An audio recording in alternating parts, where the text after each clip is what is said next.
আমরা কি জানি ঈদের দিনের সুন্নাগুলো কি কি? আসুন আজকে জেনে নিই। 1 নম্বর, অতি তাড়াতাড়ি ঘুম থেকে উঠতে হবে। 2 নম্বর, ফজরের নামাজ জামাত সহকারে পড়তে হবে। 3 নম্বর, উত্তম রূপে গোসল করতে হবে।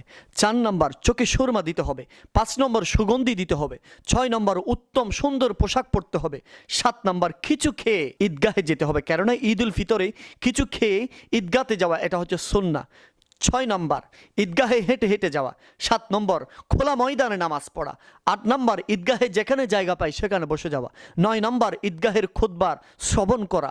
10 নম্বর, ঈদগাহের নামাজের পরে একজন অপরজনের সাথে কোলাকুলি করা। 11 নম্বর, হেঁটে হেঁটে যাওয়া এবং হেঁটে হেঁটে আসা। 12 নম্বর, সবাইকে সালাম দেওয়া। 13 নম্বর, মা বাবার কদম ছুঁয়ে সালাম করা। 14 নম্বর, পরিবার পরিজন আত্মীয় স্বজনের বাড়িতে যাওয়া। 15 নম্বর, সামর্থ্য অনুযায়ী মানুষদেরকে খাবার দেওয়া বা ঈদ সালামে দেওয়া। 16 নম্বর, সবার খোঁজ খবর নেওয়া, সবার সাথে হাসি মুখে কথা বলা, কোলাকুলি করা, কৌশল বিনিময় করা। 17 নম্বর, ঈদে একজনের আনন্দ অপরজনের সাথে ভাগাভাগি করা। ঈদে ধনী গরিব সবার সাথে কথা বলা। ঈদে সবার ঘরে ঘরে যাওয়া, সবার সাথে কুশল বিনিময় করা এবং ঈদ আনন্দ সবার মাঝে ছড়িয়ে দেওয়া।